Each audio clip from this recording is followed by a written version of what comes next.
우리 함께 묵상할 말씀은 욥기 1장 6절에서 12절입니다.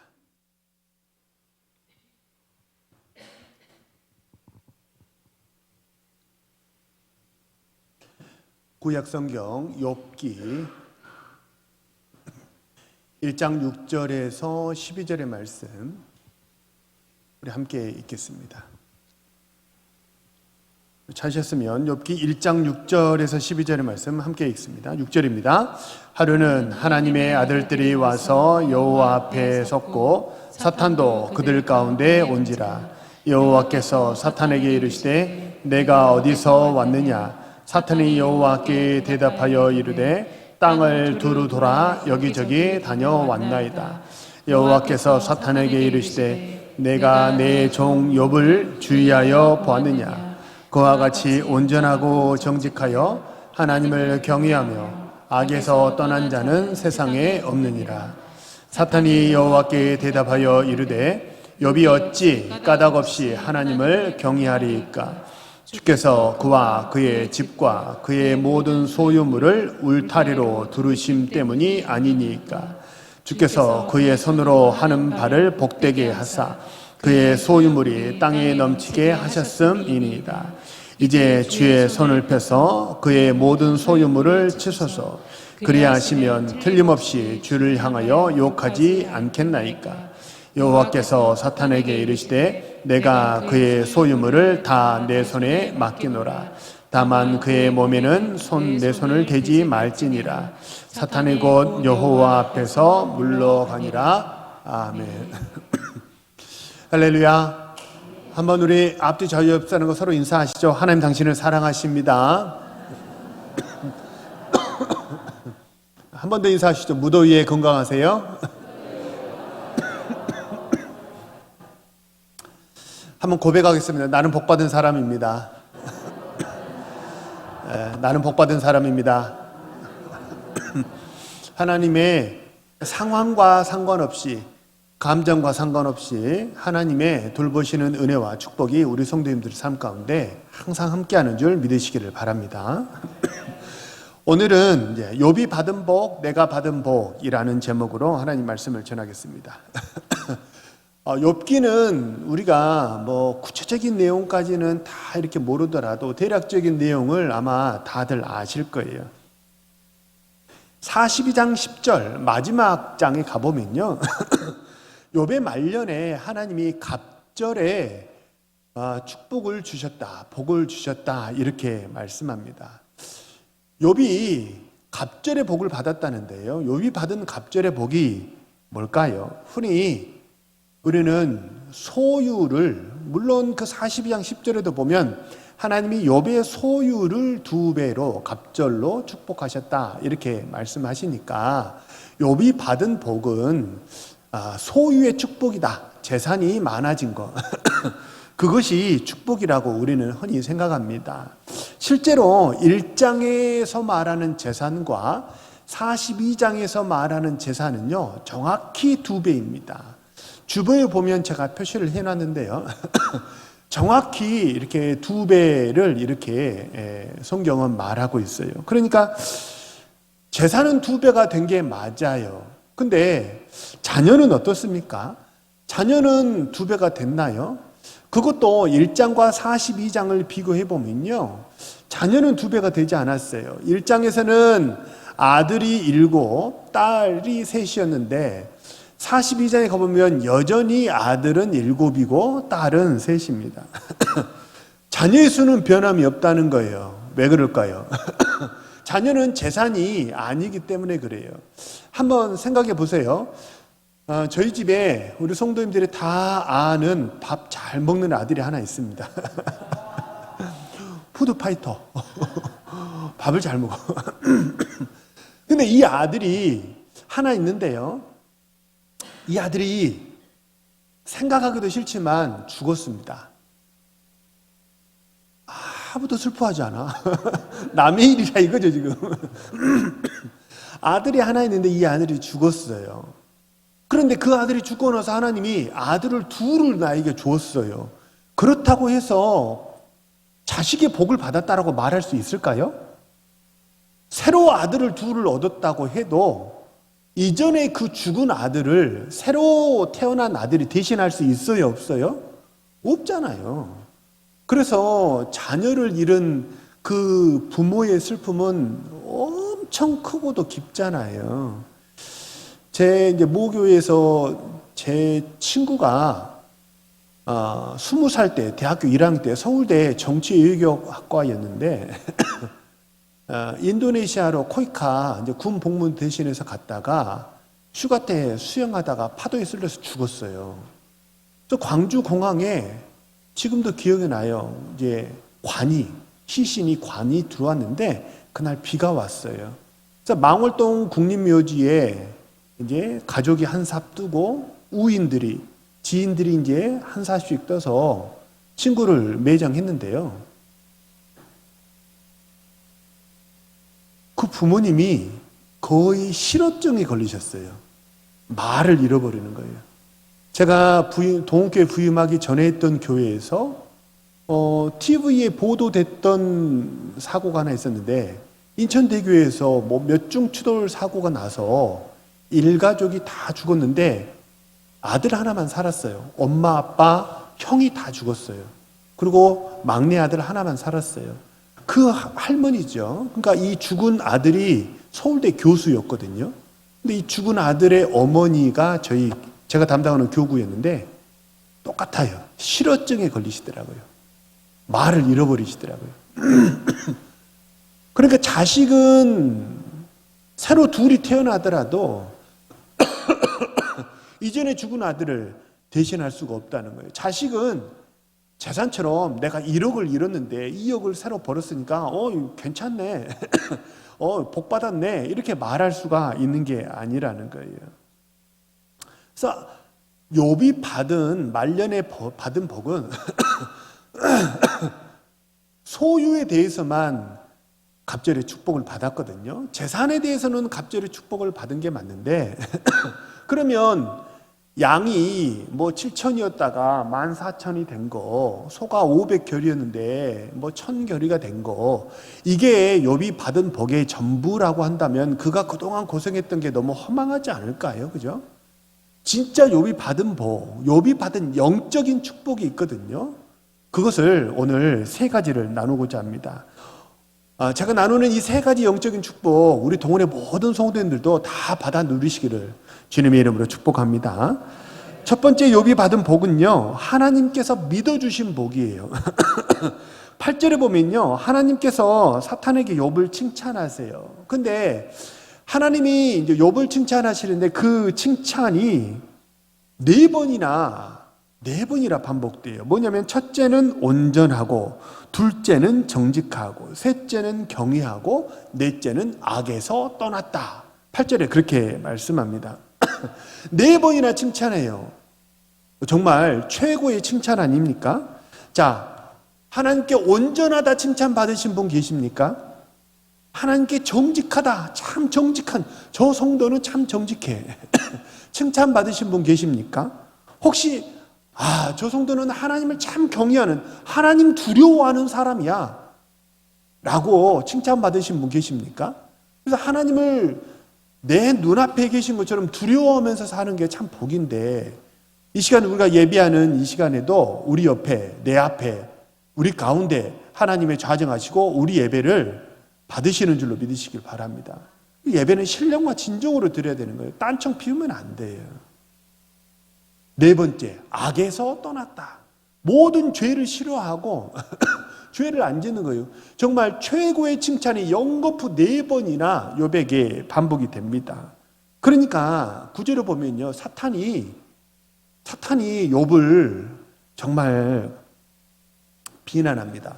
하나님, 욥이 까닭 없이 그냥 순전한 마음으로 하나님 섬긴다고 생각하세요? 하나님 참 순진하시네. 하나님 그렇지 않아요. 사람은 반드시 생기는 것이 있기 때문에 하나님을 잘 섬기는 거예요. 욥이요, 하나님이 복 주셔서 재산이 많으니까, 그러니까 믿음 생활 잘하고 예배 잘 드리는 거지, 하나님이 만약에 경제에 대해서 하나님이 만약에 어떤 조치를 취하신다면 욥은 절대 하나님을 잘 섬기지 않을 거예요. 사탄이 이렇게 욥을 비난해요. 꼭 기억하세요. 사탄의 신약 성경에 보면 사탄의 이름이 두 개가 나와요. 하나는 말 그대로 사탄이라고 나오고요. 또 하나는 디아블로스라고 나와요. 사탄은 사탄인데 디아블로스는 뭐냐면 디아라는 말이 영어의 through예요. through. 관통해버리다는 거예요. 근데 관통하면 어떻게 돼요? 하나가 관통되면 둘로 쪼개져 버리잖아요. 그러니까 이 디아블로스라는 이름의 뜻이 뭐냐면 쪼개는 자, 나누는 자, 분리시키는 자, 이간질하는 자, 이게 디아블로스라는 이름이에요. 사탄은 꼭 기억하세요. 사탄은 이간질합니다. 그래서 내 마음속에 누군가를 미워하는 마음이 들고 불편한 마음이 들어서 사이가 멀어지려고 하면 그러면 꼭 기억하세요. 그거 성령의 역사예요? 마귀 역사예요? 마귀 역사예요. 그거 절대 따라가시면 안 돼요. 그거 따라가시면 어떻게 되냐면 그러면 넘어지게 되는 거예요. 하나님이 기뻐하지 않는다는 거예요. 누가 혹시 이간질 하더라도 사랑의 끈을, 관계의 끈을 견고하게 하시는 우리 신실한 주의 백성 되시기를 소망하고 축복합니다. 하나님이 복 주시는가 교회 잘 나오는 거예요 라는 사탄의 말은요, 사실 되게 모욕적인 말입니다. 우리 신앙을 우리들의 그 신앙을 돈으로 바꿔버리는 아주 모욕적인 말이 사탄의 말이에요. 자, 우리 성도님들 한번 생각해 보세요. 하나님이 돈 주시니까, 하나님이 먹고 살만하게 해주시니까, 그러니까 교회 나오는 거다라는 말을 받아들이실 수 있겠어요? 인정하실 수 있겠어요? 이거 굉장히 우리를 모욕하는 그런 말 아닙니까? 그죠? 이건 우리 신앙의 가치를 짓밟는 거잖아요. 우리는 어떤 고난이 있더라도 우리 찬송 있잖아요. 주님 다시 오실 때까지 나는 이 길을 가리라. 주님 다시 오실 때까지 우리는 그 어떤 고난이 있더라도 하나님을 순전한 마음으로 섬기는 우리 신실한 주의 백성 되기를 소망합니다. 예. 그래서 사탄이 하나님이 복 주시니까 잘 믿는 거죠 라고 욥을 비난하니까 12절에 보면 하나님이 뭐라고 그러시냐면요, 그래? 그러면 욥의 재산을 네 마음대로 한번 해봐. 흔들리나 안 흔들리나 네 마음대로 한번 해봐. 이렇게 이제 하나님이 욥에게 말씀하셨어요. 자, 욥의 재산을 네 마음대로 한번 해봐. 이게 이제 무슨 뜻이에요? 이게 무슨 뜻이냐면 마치 그런 거예요. 예. 수학이든 영어든 수학이든 영어든 네 마음대로 한번 물어봐. 뭐든지 나한테 물어봐. 그러면 내가 다 대답할 수 있어. 지금 이런 말인 거죠. 수학이든 영어든. 무슨 얘기냐면 자신이 있다는 거죠. 하나님이 자신이 있다는 거예요. 욥도 마찬가지예요. 재산을 다 빼앗더라도 흔들린다는 거예요? 안 흔들린다는 거예요? 안 흔들린다는 거예요. 그 어떤 고난이 있더라도 욥은 흔들리지 않을 거야. 하나님이 어떻게 하시는 거예요? 지금 욥을 철석같이 믿으시는 거예요. 우리 인생의 가장 큰 축복 중에 하나가 하나님이 우리를 이렇게 믿어주시고 하나님이 우리를 신뢰하시는 것, 이것이 우리가 받는 가장 큰 축복인 줄로 믿으시기를 바랍니다. 안 흔들린다는 거예요. 하나님이 욥의 신앙을 믿기 때문에 자신 있게 말씀하시는 거예요. 세상 사람 다 흔들리더라도, 세상 사람 다 흔들리더라도 욥은 흔들린다, 안 흔들린다? 안 흔들린다는 거예요. 저 사람은 안 흔들려. 욥은 안 흔들려. 이렇게 하나님이 우리를 믿어주시고 아들 삼아주시고 칭찬하시는 것, 이런 은혜와 축복을 누리시는 우리 신실한 주의 백성 되시기를 소망합니다. 우리는 간혹 고난과 축복을, 고난의 분량으로 축복의 분량을 가늠하는, 비교해서 가늠하는 그런 경향이 우리에게 있습니다. 무슨 얘기냐면, 가령 예를 들어서 고난이 적어요. 고난이 적고 땀 흘릴 일이 적잖아요. 그러면 되게 못 받았다고 생각을 해요. 그 사람에게 복이 있다고 생각을 해요. 반대로 어떤 사람이 인생 속에 고난이 있어요. 그리고 땀을 흘리면서 살아갑니다. 그러면 우리는 뭐라고 생각하냐면 나는 복 받지 못했어 라고 생각한다는 거예요. 우리는 흔히 어떻게 생각하냐면 고난의 분량과 축복의 분량은 반비례한다고 우리는 생각합니다. 서로 반비례 관계라는 거예요. 그래서 복이 많으면 땀 흘릴 일이 적고, 반대로 고난이 땀을 흘릴 일이 많으면 그러면 축복이 적다고 생각을 하는 거죠. 근데 만약 이렇게 생각하시면 어떻게 되냐면요, 우리의 축복의 여부가 누구에게 달려져 있는 거예요? 사탄에게 달려져 있는 거예요. 이건 굉장히 우리 인생을 불행하게 만드는 생각이라는 거예요.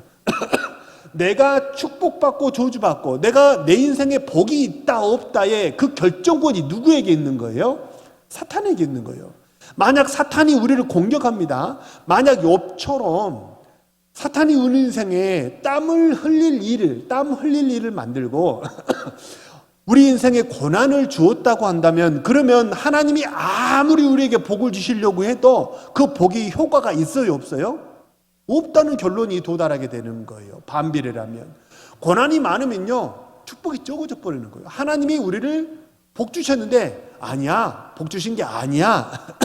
이렇게 결론이 나버린다는 거예요. 그러나 사실은 어떻습니까? 진짜 팩트가 뭐예요? 팩트는 정반대입니다. 진짜 팩트는 뭐냐면요, 하나님이 우리에게 복 주시고 은혜 주시면 그 무엇으로도 사탄이 우리를 방해할 수 없고 그 하나님의 사랑을 끊을 수 없는 줄로 믿으시기를 바랍니다. 그게 팩트라는 거예요.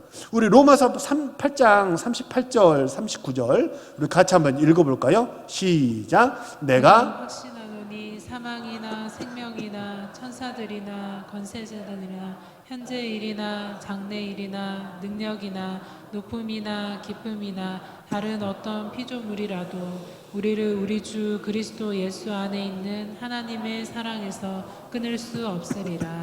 끊을 수 있다는 거예요, 없다는 거예요? 없다는 거예요. 다시 한번 봐보세요. 38절 보세요. 내가 확신한다는 거예요. 뭘 확신해요? 확신한다. 39절 맨 마지막으로 가보세요. 뭘 확신해요? 끊을 수 없다는 걸 확신한다는 거예요. 근데 그 가운데 있는 고난들이 뭐예요? 사망이에요. 죽더라도 하나님의 사랑을 끊을 수 없어요. 그리고 어떤 영적인 존재들이 와서 우리를 회방한다 손치더라도 그 영적인 존재가 하나님과 우리의 관계를, 축복을 끊을 수가 없다는 거예요. 현재 지금 혹시 고난 당하는 게 있어요? 장래일 혹시 걱정되는, 미래에 걱정되는 일이 있으세요? 그 어떤 것이라도 하나님의 사랑에서 우리를 끊을 수가 없다는 거예요. 그것이 팩트예요. 그래서 사탄이 방해하면, 고난이 있으면 축복이 없는 게 아니고, 그 어떤 고난이 있든지 없든지 많든지 적든지 이 고난의 분량과는 아무 상관없이 하나님은 항상 우리를 사랑하시고 붙드시고 인도하시는 줄로 믿으시기를 바랍니다. 그래서 욥기의 주제를 혹시 뭘로 알고 계세요? 욥기의 주제를 인내라고들 많이 알고 계시잖아요. 근데 사실 욥기의 주제는 인내라고 말할 수 없어요. 인내는 결과일 뿐이에요. 욥기의 주제는 신뢰입니다. 신뢰. 하나님이 나를 신뢰하세요. 그래서 내가 어떤 고난이 있더라도 저 욥은 동교회 성도는 흔들리지 않을 거야 라고 믿으시는 그 하나님의 믿음과 사랑과 은혜가 내 삶 속에 함께한다. 그게 욥기의 주제라는 거예요. 그 하나님의 사랑과 은혜와 그 신뢰를 내가 듬뿍 받고 있기 때문에 나도 어떻게 산다는 거예요? 하나님의 은혜의 장중에 거하고 하나님이 나를 어떤 고난이 있더라도 붙드시고 인도하실 것을 믿으면서 살아가는 거, 그게 뭐냐면 욥기의 주제라는 거예요. 그 결과가 무엇이에요? 환난을 이기고 승리하는 거예요. 그래서 승리의 이유가 뭐냐면 신뢰예요. 신뢰하기 때문에 뭐 한다는 거예요? 승리하게 되었다는 거예요. 그 어떤 고난도 하나님이 우리를 복주시고 인도하시고 붙잡으시면 그 어떤 세력이라도 우리를 흔들 수 없는 줄로 믿습니다. 실제로 우리는 지난 한 3년여 어간 속에 코로나라는 엄청나게 큰, 한 번도 경험해보지 못한 그런 어려움을 다들 잘 이겨내지 않으셨어요, 그죠? 요새 코로나가 다시 좀 이렇게 유행한다고 해요. 그러나 우리는 전 세계 어떤 사람, 어느 나라에 비할 수 없으리만치 코로나에 대한 정보를 다 갖고 있잖아요. 어떻게 대처하면 된다, 어떻게 하면 된다, 감염되었을 때 어떻게 하면 된다. 우리는 다 학습했고, 그렇게 내가 사실 지금 오늘도 우리 교회도 지금 코로나에 감염돼서 교회에 나오지 못한 권사님도 계시거든요. 근데 우리는 이미 알고 있죠. 학습이 다 되었어요. 코로나로 내가 그 고난이 닥쳤더라도 어떻게 할 수 있다는 거예요? 내가 어떻게 예배하고 어떻게 경건 생활하고 어떻게 하나님의 은혜 속에 머무는지를 우리는 다 배우고 학습한 줄로 믿습니다. 그래서 그 어떤 질병의 고난도 하나님의 사랑에서 우리를 끊을 수 없는 줄로 믿습니다. 욥이 받은 두 번째 축복은요, 고난 중에도 함께 하시는 축복입니다. 욥기를 읽어보면요, 욥이 고난 당했을 때, 그리고 욥의 친구들이 욥을 막 비난하고 공격할 때, 그때 하나님이 한 말씀도 하지 않으세요. 욥의 고난은, 욥기가 총 42장이거든요. 욥기가 총 42장인데 욥의 고난이 몇 장에서부터 시작됩니까? 자그마치 1장부터 시작돼요. 1장에서 재산을 다 뺏기게 되잖아요. 그러니까 욥의 고난은 1장부터 시작되고요. 친구들의 비난과 정죄는 몇 장에서부터 시작돼요? 4장에서부터 시작돼요. 그러니까 총 42장인데 38장에 달하는 34장이죠. 38장에서의 하나님이 등장하시거든요. 그러니까 4장에서부터 욥의 친구들의 비난이 시작되니까 34장의 기간 동안 하나님은 한 말씀도 하지 않으세요.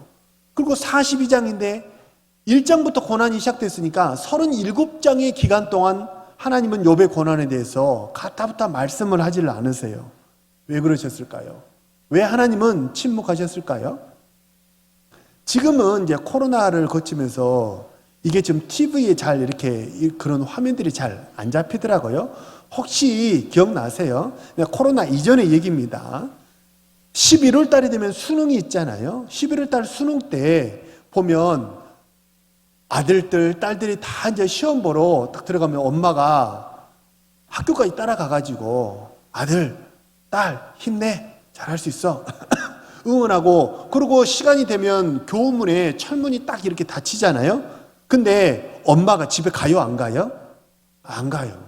집에 안 가고 그 철문 붙잡고 기도하시는 엄마들이 간혹 TV에 나오곤 하지 않습니까? 근데 한번 생각해 보세요. 아들, 딸들이 그렇게 걱정이 된다면, 아니, 그 중에는 그렇게 안절부절 못하는 어머니, 기도하시는 어머니 중에, 아버지 중에 어떤 사람도 있냐면, 꽤나 공부를 잘하셨던 식작층도 있지 않겠습니까? 근데 아무리 부모가 공부를 잘했더라도, 아무리 부모가 대학 교수였다 손 치더라도 내 아들, 딸 대신해서 수능시험 치러줄 수 있어요, 없어요? 없어요. 아들, 딸 대신해서 수능시험을 치러줄 수가 없어요. 왜요? 엄마, 아빠가 아들, 딸 대신해서 너무 측은지심이 커. 그래가지고 우리 아들 시험 잘 치러야 될 텐데 그 걱정이 커가지고 엄마, 아빠가 만약 대신해서 시험을 치러준다면 어떻게 돼요? 그 시험이 맞는 거예요, 틀린 거예요? 틀린 거죠. 그거는 불법이에요. 그러니까 이 아들이 엄마, 아빠가 대신 치러서 아무리 고득점을 받았다 손 치더라도 이 시험은 다 무효입니다. 효과가 없다는 거예요. 내가 시험을 치러야 한다. 이 시험은 내가 통과해야 될 시험이다. 라는 것은요, 비단 욥이 그랬을 뿐만 아니라 예수님도 그러셨어요. 예수님께서 십자가에서 못 박혀 돌아가실 때 그 십자가에 못 박힌 이 고통이 너무나 크셔가지고 엘리 엘리 라마 사막다니, 나의 하나님 어찌하여 나를 버리셨습니까? 라고, 이게 진짜 막 불평하고 원망하는 게 아니라 고통의 절규죠. 하나님, 나 너무 아파요. 하나님, 이 아들이 이렇게 고통받는데 이걸 보고 계시는 거예요, 안 보고 계시는 거예요? 근데 하나님이 거기 개입하셨어요, 안 하셨어요? 개입하지 않으셨어요. 만약 거기서 하나님이 개입하시면 어떻게 될까요? 하나님이 하늘에서 내려와서 예수님의 십자가를 예수님을 십자가에서 그 못을 뽑아주고 십자가에서 내려오게 하실 수 있는 능력이 하나님에게 있어요, 없어요? 있죠. 근데 만약 그렇게 하면, 그렇게 하나님이 오셔가지고 누가 내 아들 때렸어 막 그러면서 그 십자가로 회초리 만들어가지고 그 밑에서 비웃던 로마 병사들 막 때려주고, 그래가지고 막 로마 병사들 종아리에서 피가 나도록 막 이렇게 때려주고, 그리고 십자가에서 예수님을 딱 이렇게 고이고이 내려오게 해가지고 손과 발에 못 박힌 거, 옆구리에 있는 창자국 하나님의 능력으로 깨끗하게 치료해주고 모든 고통이 일시에 딱 사라지게 해주실 수 있죠. 하나님은 그러실 수 있는 능력이 있죠. 근데 만약 그렇게 하시면 어떻게 되는 거예요? 만약 하나님이 예수님의 십자가를 도와주면 어떻게 되는 거예요? 우리의 구원은 무효입니다. 우리의 구원은 무효예요. 히브리서 9장 22절에 보면 피 흘림이 없은 즉 죄 사함이 없다 그랬어요. 그래서 예수님이 피 흘린다는 건 죽는다는 거거든요. 피 흘림이 없으면 죄 사함이 없는 거예요. 그래서 그거는 하나님이 아무리 어떻게 해요? 하나님이 아무리 안타깝더라도 그러더라도 어떻게 되는 거예요? 그건 예수님이 감당해야 되는 거예요. 예수님이. 혹시 패션 오브 크라이스트라는 영화, 아주 오래전에 개봉한 영화인데 그거 아시죠? 멜 깁슨이라는 미국의 영화 배우가 감독을 한 영화거든요. 본인이 주연하면 이제 본인이 주연할까도 생각을 했었대요. 근데 멜 깁슨이라는 이 배우의 캐릭터가 되게 강성이잖아요. 강한 남자라는 그런 이미지가 있잖아요. 그러니까 예수님의 이미지하고 안 맞대요. 멜 깁슨이 주연을 하면 왠지 막 십자가에서 막 내려와 버릴 것 같고 그 십자가를 이기고 막 로마 병사를 막 때리고 막 이겨버릴 것 같고 막 그런 느낌이 들어서 멜 깁슨은 감독만 하고 그리고 이제 다른 배우를 주연을 시켰다고 해요. 근데 예수님이 십자가에서 못 박히실 때 그 패션 오브 크라이스트라는 영화를 보면요, 십자가에서 막 절규할 때 카메라 앵글이 그 전까지는 아래에서 위로 비추는 앵글이었거든요. 근데 엘리 엘리 라마 사막다니라고 주님이 부르짖을 때 카메라 앵글이 바뀝니다. 하늘에서 아래로 내려다보는, 그러니까 예수님의 가시면류관이 보이는 위에서 하늘에서 내려다보는 앵글로 딱 앵글이 바뀌어요. 그리고 거기서 물방울 하나가 똑 떨어집니다. 그러니까 이게 참 성경을 깊이 묵상한 사람이 만들었다는 게 느껴져요. 그 물방울이 뭘 의미하는 거예요? 그 비가 아니에요. 예수님이 죽으실 때 비 왔네? 이게 아니에요. 그 물방울 하나 똑 떨어지게 그 뭘 의미하는 거예요? 하나님의 눈물이에요. 하나님의 눈물이에요. 예수님이 그 절규하실 때 내가 안다는 거예요. 내가 너의 고통을 안다는 거예요. 내가 너의 힘듦을 안다는 거예요. 하지만 하나님이 개입하시면 어떻게 되는 거예요? 하나님의 계획이 다 수포로 돌아가고 누구 좋은 일만 시키는 거예요? 마귀 좋은 일만 시키는 거예요. 그래서 하나님은 개입하실 능력이 없어서가 아니고 아무것도 이렇게 고통 가운데 벌어지는 이런 모든 고통의 상황을 모르셔서가 아니고 다 아세요. 개입하실 능력도 있어요. 그런데 하나님은 개입하지 않으셨어요. 그리고 다만 뭐 하시는 거예요? 중보하시는 거예요. 응원하시는 거예요. 할 수 있다고, 괜찮다고, 내가 너와 함께 하지 않느냐고 그렇게 응원하셨던 거예요. 욥도 마찬가지입니다. 만약 욥의 고난에 하나님이 개입하시면 어떤 결론에 도달하게 되냐면요, 사탄의 참소가 맞다는 게 증명이 돼버리는 거예요.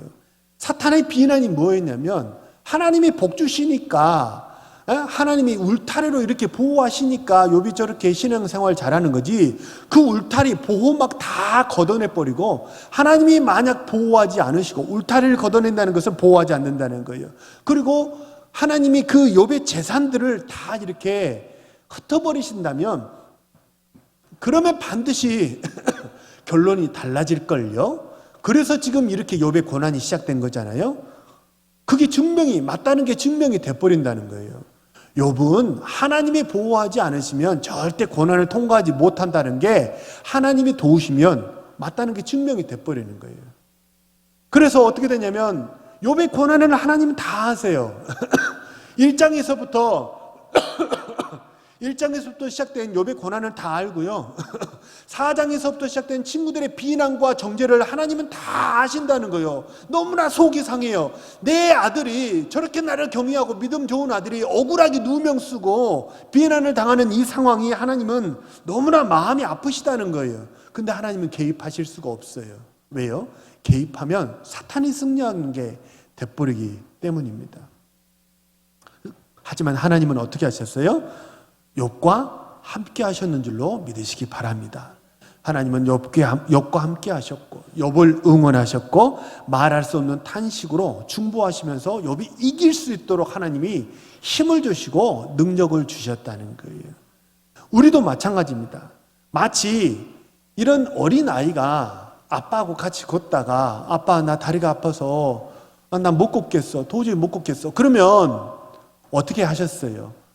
너무 자녀들 기른 지 오래되셔가지고 다 잊어버리셨어요? 어떻게 하셨어요? 그래도 걸어야지. 다리가 부러지더라도 네가 걷는 거야. 그런 부모님 계셨어요? 세상은 혼자 사는 거야. 홀로 사는 거야.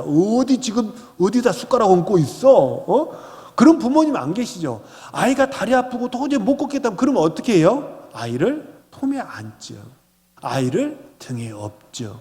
그리고 이 모든 고난의 골짜기를 다 통과하지 않았습니까? 하나님도 마찬가지는 우리가 정말 사망의 음침한 골짜기와 같은 그런 험난한 고난 속에 우리가 처했을 때, 그래서 우리가 쓰러지고 넘어질 것 같은 그런 탄식이 우리에게 있고 아픔이 있을 때 하나님은 우리를 외면하지 않으시고 우리를 돌보시고 인도하시는 줄로 믿으시기를 바랍니다. 그렇게 고난 가운데도 하나님이 나를 믿어주시고 나를 함께 하시고 도와주시는 그 결과가 뭐냐면 세 번째 복이에요. 세 번째 복이 뭐냐면 하나님을 체험한 복입니다. 욥이 이 모든 시험을 다 통과한 후에 42장 5절에 보면 뭐라고 고백하냐면요, 이전에는 내가 귀로 듣기만 했지만 이제는 하나님을 눈으로 배움나이다. 이렇게 고백해요. 그러니까 무슨 얘기냐면 1장에서 하나님이 욥을 막 4번이나 칭찬했잖아요. 경외하고 온전하고 악에서 떠났고 막 이렇게 하나님이 칭찬하셨는데, 그때 1장의 욥의 신앙은 귀로 누군가로부터 전해 듣고 배운 신앙이 1장의 욥의 신앙입니다. 근데 42장의 욥의 신앙은 어떤 신앙이에요? 더 이상 이론으로 존재하는 신앙이 아니에요. 뭐예요? 하나님을 직접 체험한 신앙이에요. 아, 그래. 분명 내가 성경 공부할 때 배웠어. 악한 영은 대적하면 물러간대. 그리고 내가 하나님께 부르짖어 기도하면 하나님이 나를 도와주신대, 인도하신대. 이거를 성경 공부할 때 배웠어요. 그게 1장의 신앙이에요. 그것으로도 신앙생활 잘했으니까 욥이 참 잘한 거죠. 근데 42장의 신앙은 어떤 신앙이에요? 더 이상 성경 공부로 배운 신앙이 아니에요. 내 삶의 현장에서 내가 고난에 처해 있을 때, 내가 어려울 때 하나님이 직접 나를 도우시고 인도하시고 이기고 통과하게 하신 그 능력의 하나님을 직접 체험한 거예요. 그게 욥이 받은 마지막 축복이라는 거예요. 욥이 하나님을 체험했습니다. 그 다음에 욥이 어떻게 살았냐면요, 우리 14절 띄었으니까 한번 읽어볼까요? 14절 한번 읽어보시죠. 시작. 그가 첫째 딸은 명임이라 이름하였고 둘째 딸은 글시아라 이름하였고 셋째 딸은 게렌 하프게라 이름하였으니. 자, 제가 이제 소두에도 말씀드렸지만 재산은 분명 2배가 됐는데 자녀는 아들 7, 딸 3이 똑같다고 그랬죠. 예. 새로 얻은 딸 3이 지금 14절에 소개가 되는데요. 이 14절의 이야기가 되게 좀 이상하지 않으세요? 성경이 하나님이 그랬다는 거 아니고 고대 근동의 문화에는 여자들의 이름을 기록해요, 안 해요? 하지 않아요. 심지어 여자는 숫자도 세지 않는데 이름을 쓰는 일이 아주 극도로 이례적인 일이라는 거예요. 근데 욥기 42장을 읽어보면 아들 이름은 등장하지 않습니다. 아들의 7 이름은 등장하지 않아요. 근데 누가 등장하는 거예요? 딸 셋만 등장해요. 첫째 딸 이름이 뭐예요? 여미마. 둘째는 아마 둘째 딸이 제일 이쁜가 봐. 그러니까 구시야. 둘째 딸 이름은 구시야. 제일 이쁜가 봐요. 셋째 딸 이름이 게렌하북이에요. 그리고 그 다음에 보면 뭐라고 그러냐면요. 아들에게 재산을, 기업을, 유산을 물려주는 거, 이거는 너무 당연한 얘기죠. 근데 고대 사회에서요, 딸에게는 유산을 물려주지 않았어요. 딸에게는 유산을 물려주는 법이 없어요. 요즘하고 달라요. 왜냐하면 딸에게 유산을 물려주면 어떻게 되냐면요, 그거 다 시댁으로 갖고 가니까 내 재산 털어서 남 좋은 일 시킨다, 이런 인식이 고대 사회에는 있었어요. 그래서 딸들에게는 유산을 물려주지 않았거든요. 그런데 욥이 어떻게 했냐면요, 아들 7에게 재산을 물려준 것과 똑같은 비율로 딸에게도 다 유산을 물려줬대요. 뭐 했다는 거예요? 차별하지 않았다는 거예요. 차별하지 않았다. 혹시 기억나세요? 이게 성경에서 굉장히 중요한 핵심 가치를 말하는 거예요. 하나님이, 예수님이 오셔서 바리새인들을 책망하실 때 뭐가 없다는 거예요? 선지자들이 와가지고, 구약의 선지서에 보면 선지자들이 와가지고 뭐가 없다는 거예요? 그래서 무엇과 무엇을 하수와 같이, 강물과 같이 흐르게 하라 그래요? 공의와 정의예요. 공평과 정의예요. 공평과 정의를 하수같이, 강물같이 흐르게 해라. 공평과 정의, 미슈파트와 체데크예요. 이 말의 뜻이 뭐냐면 배고픈 사람 먹게 하라, 억울한 사람 먹게 하라 라는 뜻이에요. 그래서 이스라엘 백성들은 12지파가 연합체로 서로 돕는 형제 사랑을 이루는 그런 나라를 이루었고, 고아와 과부와 나그네들을 차별하지 않는 그런 나라를 이루면서 살았거든요. 그러니까 차별하지 않는 거, 이게 성경에서 말하는 핵심 가치인데 욥이 어떻게 살았다는 거예요? 차별하지 않았다는 거예요. 이거를 신약성경 산상수훈으로 말하면 뭐라고 말할 수 있어요? 하나님을 사랑하는 만큼 누구를 사랑했다는 거예요? 이웃을 사랑했다는 거예요. 욥이 하나님 만나고 인생이 그렇게 바뀌어버린 거예요. 차별하지 않는, 그렇구나, 하나님은 모든 사람을 사랑하시는구나, 돌보시는구나, 그거를 체험하면서 딸들에게도 동일하게 유산을 물려줬다는 거예요. 바라고 소망합니다. 우리 사랑하는 모든 동원의 성도님들, 욥이 칭찬받는 것처럼 하나님께 칭찬받고 사람에게 칭찬받는 우리 신실한 주의 백성 모두 되시기를 주님의 이름으로 축복합니다. 그래서 오늘 이후로 우리도 하나님께 사랑받은 만큼 더 이웃을 사랑하고 하나님 더 사랑하는 우리 신실한 주의 백성 모두 되시기를 주님의 이름으로 축복합니다. 우리 주신 말씀을 놓고 한번 합시면서 통성으로 기도합니다.